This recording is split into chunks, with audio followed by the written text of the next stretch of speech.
नमस्ते दोस्तों, मैं मौर्य वशा आपके अपने YouTube चैनल पर स्वागत करती हूँ। आज हम विष्णु प्रभाकर जी का संपूर्ण परिचय, उनका व्यक्तित्व एवं उनका कृतित्व संपूर्ण देखने वाले हैं। ठीक है, तो चलिए शुरू करते हैं। विष्णु प्रभाकर जी का संपूर्ण जीवन परिचय। उनका मूल नाम विष्णु दयाल था। जन्म इनका 21 जून 1912 मीरापुर जिला मुजफ्फरपुर उत्तर प्रदेश में हुआ। मृत्यु इनकी 11 अप्रैल 2009 में नई दिल्ली में हुई है। माता का नाम इनकी महादेवी और पिता का नाम दुर्गा प्रसाद था। विवाह 30 मई 1938 को हुआ था। इनकी पत्नी का नाम सुशीला था। इनको संतान के रूप में 2 पुत्र और 2 पुत्रियां हुई है, जिसमें अनीता, अतुल, अमित और अर्चना ये उनके संतानों के नाम हैं। शिक्षा इनकी बीए तक शिक्षा हुई। काल इनका आधुनिक काल रहा है। हिंदी साहित्य के अंतर्गत आधुनिक काल में आने वाले सबसे ज्यादा प्रसिद्ध विष्णु प्रभाकर जी का नाम लिया जाता है। गद्य साहित्य के अंतर्गत इनको बहुत सारे पुरस्कार एवं सम्मान भी मिले हुए हैं। 1975 में इंटरनेशनल ह्यूमनिस्ट अवार्ड भी इनको मिला है। 1976 में सोवियत लैंड नेहरू पुरस्कार, जो उनकी सबसे ज्यादा प्रसिद्ध किताब, जो उन्होंने आवारा मसीहा लिखी थी और जीवनी, जो नीट के पाठ्यक्रम में भी रखी गई है। आवारा मसीहा ये जीवनी शरद चंद्र जी के जीवन पर लिखी गई, शरद चंद्र चट्टोपाध्याय जी के जीवन पर लिखी गई ये एकमात्र ऐसी जीवनी है जो ज्यादा प्रसिद्ध हुई है। 1980 में राष्ट्रीय एकता पुरस्कार इनको मिला है। 1993 में साहित्य अकादमी पुरस्कार भी इनको मिला है। पाब्लो नेरूदा सम्मान इनको आवारा मसीहा इस किताब के लिए मिला। भारतीय ज्ञानपीठ पुरस्कार भी सत्ता के आर पार इस किताब के लिए मिला है। मूर्ति देवी पुरस्कार भी सत्ता के आर पार इस किताब के लिए मिला है। शला का सम्मान, जो हिंदी अकादमी दिल्ली द्वारा इनको पुरस्कार दिया गया। पद्म भूषण, जो भारत का बहुत ही प्रसिद्ध जाना माना पुरस्कार या सम्मान समझा जाता है, वह पद्म भूषण पुरस्कार भी इनको मिला है। वाचस्पति की उपाधि, सूर पुरस्कार, हरियाणा साहित्य अकादमी की ओर से इनको सूर पुरस्कार भी मिला है। तुलसी पुरस्कार में हिंदी संस्थान की ओर से इनको तुलसी पुरस्कार भी मिला हुआ है। रचनाओं में दिवाली के दिन ये उनकी पहली रचना 1931 में हिंदी मिलाप इस पत्रिका में प्रकाशित हुई थी। उन्होंने बहुत सारे नाटक लिखे हैं। मैंने जैसे कहा कि इन्होंने गद्य विधा के अंतर्गत अपना योगदान दिया है, जिसमें उन्होंने नाटक विधा में भी बहुमूल्य ऐसा योगदान दिया है, जिसमें 125 से अधिक नाटक इन्होंने लिखे हैं। जिसमें समाधि यह नाटक 1956 में आता है उनका डॉक्टर, यह नाटक, जो नाटक बहुत प्रसिद्ध है। कभी कभी नेट की परीक्षाओं में आजकल तो सीधे प्रश्न नहीं पूछे जा रहे कि ये रचना किसकी है, जैसे डॉक्टर ये नाटक किसका है, ऐसा प्रश्न नहीं पूछा जा रहा है, बल्कि ऐसा प्रश्न पूछा जा रहा है कि डॉक्टर इस नाटक में आया हुआ कौन सा पात्र ने क्या कहा है और वह जो नाटक किस विषय को लेकर आता है, उसके संवाद कौन से हैं, उसका विषय कौन सा है, नाटक के पात्र कौन से हैं, इस तरह के प्रश्न पूछे जा रहे हैं। तो इस बात का ध्यान रखते हुए मैंने अभी जो नोट्स निकाले हुए हैं नेट के पाठ्यक्रम पर आधारित, ये इसी को ध्यान में रखते हुए निकाले हैं, ताकि परीक्षा देते समय हमें कठिनाइयों का सामना न करना पड़े। तो डॉक्टर इस नाटक में अनिला और भावना और नैतिक कर्तव्य समझकर पति द्वारा परित्यक्ता पत्नी की क्रिया प्रतिक्रिया का मनोवैज्ञानिक विश्लेषण प्रस्तुत करता है। इसमें शिक्षित और एक बुद्धि वाली नारी जो अनिला है, नारी के जो वैवाहिक संबंधों में व्याप्त अस्थिरता और गहन अंतर्द्वंद्व का चित्रण इस नाटक में हमें मिलता है। अर्थात इस नाटक की मुख्य नायिका अनिला है और नाटक का विषय उसी नारी यानी जो शिक्षित है और बुद्धि वाली नारी को ध्यान में रखकर ये नाटक लिखा गया है। 1969 में युगे युगे क्रांति यह नाटक उनका आता है, जो सामाजिक विवाह के क्षेत्र में चिरकाल से चली आ रही क्रांति का निरूपण इस नाटक में किया गया है। मतलब इस नाटक का विषय सामाजिक है। 1974 में टूटते परिवेश यह नाटक आता है, जो सामाजिक ही नाटक है और नाटक की समस्या अर्थात यथार्थ जीवन की समस्या है। मध्यम वर्गीय परिवार की कहानी इस नाटक में प्रस्तुत की गई है। 1981 में सत्ता के आर पार यह उनका नाटक आता है, जो राजनीतिक नाटक है। जैन तीर्थकर ऋषभ देव के ज्येष्ठ पुत्र जो महाराज भारत और उसके अनुज महाराज बाहुबली के बीच के सत्ता का संघर्ष को यहाँ इस नाटक में प्रस्तुत किया गया है। मतलब सत्ता प्राप्त करने के लिए जो परिवार में ही मतभेद निर्माण होते हैं, उन संघर्ष की गाथा इस नाटक में है। 1991 में बंदिनी ये उनका नाटक आता है, जिसमें देवी प्रभात कुमार मुखोपाध्याय कहानी का नाट्य रूपांतरण है। मतलब पहले देवी नामक ये नाट्य कहानी थी और उस देवी नामक कहानी का नाट्य रूपांतरण इन्होंने किया हुआ है, जो अंधविश्वास पर आधारित है। कुहासा और किरण राजनीतिक जीवन से जुड़ा हुआ ये नाटक है। टगर एक मनोवैज्ञानिक नाटक है। नवप्रभात जो ऐतिहासिक नाटक है और पुरुष अशोक की मानवगत संवेदना और दुर्बलताओं का चित्रण एक मानव रूप में इस नाटक में किया गया है। लिपस्टिक की मुस्कान अब और नहीं सामाजिक नाटक। गांधार की भिक्षुणी जो ऐतिहासिक नाटक है और भ्रूण अत्याचार और मानव उत्थान की कथा।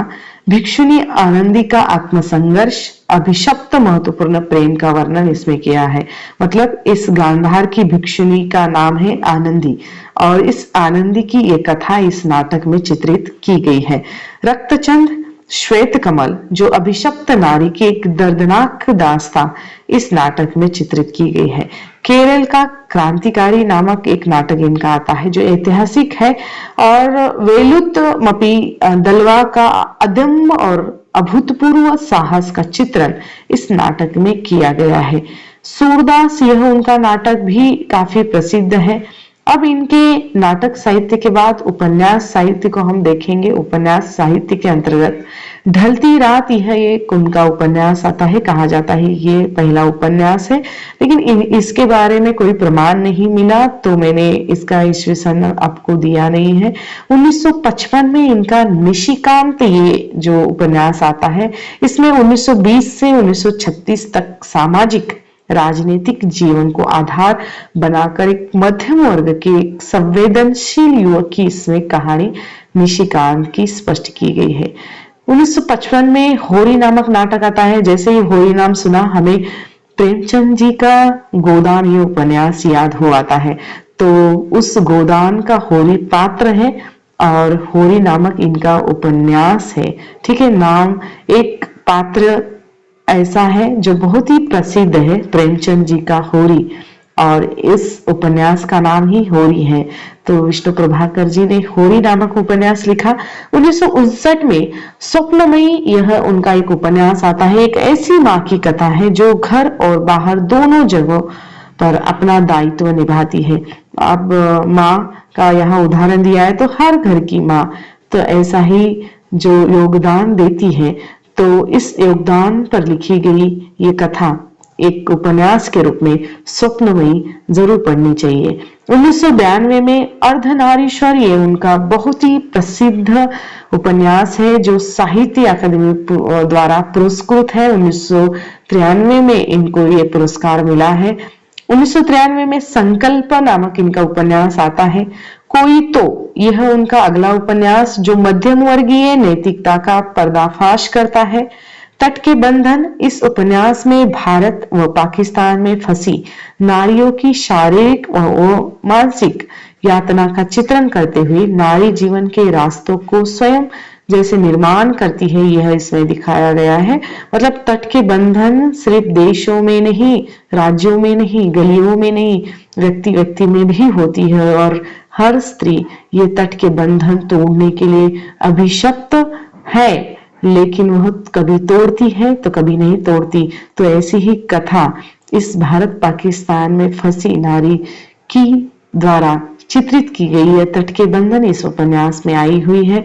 स्वराज्य की कहानी, परछाई, दर्पण का व्यक्ति, जो पत्रात्मक शैली में लिखा गया ये उपन्यास है। एक ही पत्र में पूरी कहानी है। ऐसे कुछ प्रश्न आ सकते हैं जिसमें बोला जा सकता है कि विष्णु प्रभाकर जी का कौन सा उपन्यास पत्रात्मक शैली में लिखा गया है। तो ऑप्शन में बहुत सारे उपन्यासों के नाम दिए जाएंगे और एक दर्पण का व्यक्ति यह भी नाम दिया जाएगा। तो हमें पता होना चाहिए कि दर्पण का व्यक्ति, यह जो उपन्यास उनका पत्रात्मक शैली में लगभग एक ही पत्र में पूरी कहानी इसमें लिखी गई है। ठीक है, कहानी संग्रह के बहुत सारे नाम आते हैं, मतलब विष्णु प्रभाकर जी ने अनेकों कहानियां भी लिखी है जिसमें बहुत सारे कहानी संग्रह है। प्रमुख कुछ कहानी संग्रह के नाम मैंने यहाँ देने की कोशिश की है, जिसमें है 1953 में संघर्ष के बाद, आदि और अंत, रहमान का बेटा, जिंदगी के थपेड़े, सफर के साथी, 1962 में खंडित पूजा, साँचे और कला, 1959 में धरती अब भी घूम रही है, 1977 में पुल टूटने से पहले, 1980 में मेरा वतन, 1981 में खिलौने, 1967 में मेरी 33 कहानियां, तपोवन की कहानियां, मेरी प्रिय कहानियां, मेरी लोकप्रिय कहानियां, 51 कहानियां, मेरी कहानियां, मेरी प्रेम कहानियां, 10 प्रतिनिधि कहानियां, संपूर्ण कहानियां, प्रसिद्ध कहानी आदि शीर्षकों द्वारा इनकी किताबों को देखा जा सकता है, या आदि शीर्षकों में इनकी किताबें अभी भी मौजूद है जो प्रसिद्ध है। ठीक है, अब अगला जो कहानी संग्रह में आते हैं, मेरी कथा यात्रा, 1985 में एक और क्रांति, 1986 में जिंदगी एक रिहर्सल, एक आसमान के नीचे, कर्फ्यू और आदमी, आखिर क्यों, मैं नारी हूं, जीवन का एक और नाम, ईश्वर का चेहरा, अधूरी कहानी, पाप का घड़ा, मोती किसके, कौन जीता कौन हारा, जीवन पराग आपकी कृपा है। अगला कहानी संग्रह है बंटवारा, मारिया, आस्था का द्वंद्व, पर्वत से ऊंचा, सलीब, क्रांतिकारी, बेटे की मौत, मार्ग से, तांगे वाला, सूरज, भटकन और भटकन, कितना झूठ। इस तरह बहुत सारे उनके कहानी संग्रह के नाम गिने जा सकते हैं। कहानी, उपन्यास, नाटक साहित्य के अलावा उन्होंने एकांकी विधा के अंतर्गत भी बहुत कुछ अपना साहित्य लिखा है, जिसमें एकांकी संग्रह के नाम आते हैं इंसान और एकांकी, स्वाधीनता संग्राम, अशोक तथा अन्य एकांकी, प्रकाश और परछाई, 1958 में 12 एकांकी नामक उनका जो एकांकी संग्रह आता है, क्या वह दोषी था, 1958 में 10 बजे रात, 1963 में ये रेखाएं ये दायरे, 1966 में ऊंचा पर्वत गहरा सागर, हत्या के बाद, माँ बाप, मैं तुम्हें क्षमा नहीं करूंगा, तीसरा आदमी, डरे हुए लोग, मैं भी मानव हूं, दृष्टि की खोज, अभया, 1970 में मेरे प्रिय एकांकी, 1979 में मेरे श्रेष्ठी रंग एकांकी।